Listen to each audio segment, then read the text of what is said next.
Hello, friends, and welcome to Adventures in Pixieland. My name's Amy. I'm an ordained minister, and we are in Bible study. We are in the NIV, and we are in chapter 16 of 2 Samuel, continuing with the story of David. David and Ziba. When David had gone a short distance beyond the summit, there was Ziba, the steward of... It's a really long one. This is Jonathan's son. Mephibosheth. Mephibosheth. Mephibosheth.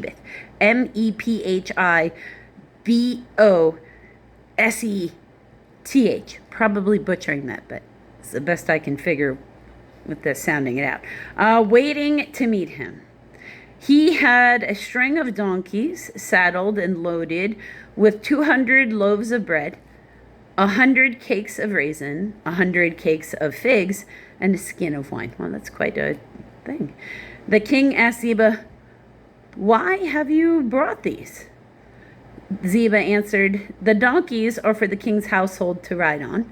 The bread and the fruit are for the men to eat, and the wine is to refresh those who become exhausted in the desert." The king then asked, "Where is your master's grandson?" Ziba said to him, "He is staying in Jerusalem because he thinks today the house of Israel will give me my grandfather's kingdom. You'll give me back my grandfather's kingdom."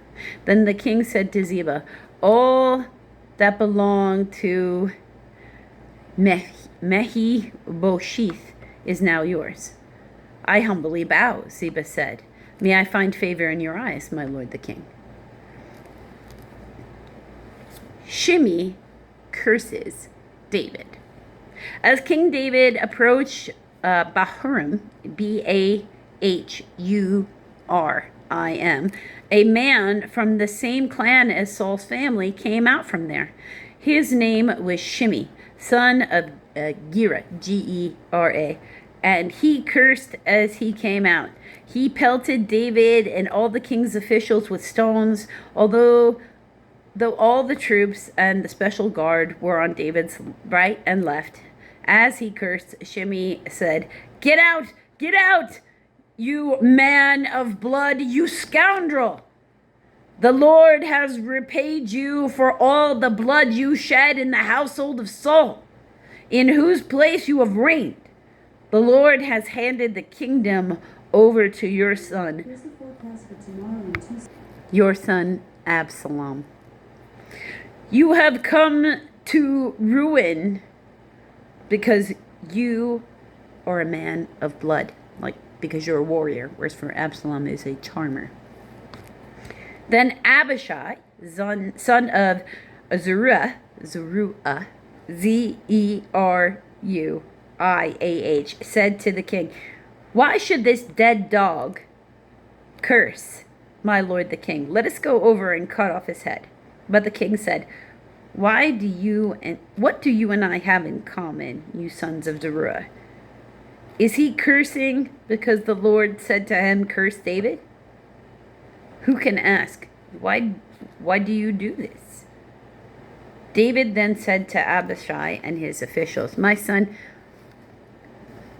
who is of my own flesh is trying to take my life. How much more than this Benjaminite? Leave him alone.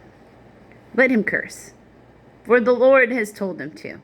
It may be that the Lord will see my distress and repay me with good for the cursing I am receiving today.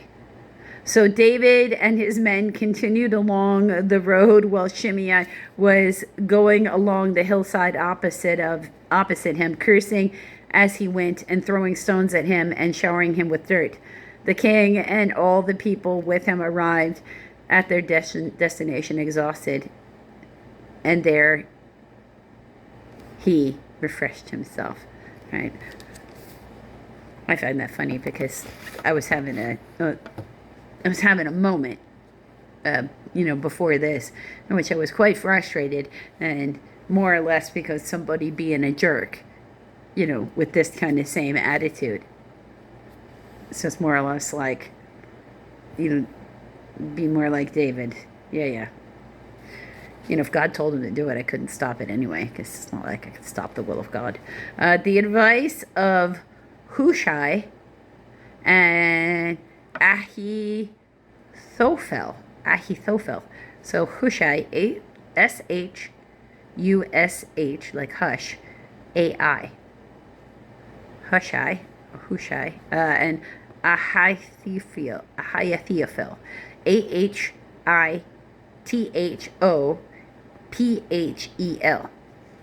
Meanwhile, Absalom and all the men of Israel came to Jerusalem, and Ahithophel was with him. Then Hushai the Archite, David's friend, went to Absalom and said to him, "Long live the king, long live the king." Absalom asked Hushai, "Is this the love you show your friend?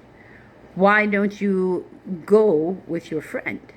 Hushai said to Absalom, "No, the one chosen by the Lord, by these people, by all the men of Israel, his I will be, and I will remain with him. Furthermore, who should I serve? Should I not serve the son, just as I served your father? So I will serve you." Absalom said to Ahithophel, "Give us your advice. What should we do?" Ahithophel answered, "Lie with your father's concubines."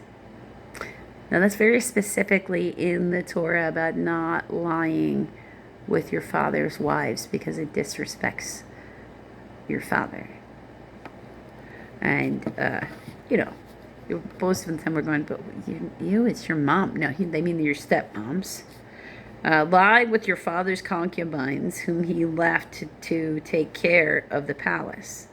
Then all Israel will hear that you have made yourself a stench in your father's nostrils, and the hands of everyone with you will be strengthened. So they pitched a tent for Absalom on the roof, and he lay with his father's concubines in the sight of all of Israel. Now in those days the advice of Ahithophel gave was like that of one who inquires of God. That is how both David and Absalom regarded all of Ahithophel's advice. This is not godly advice, though.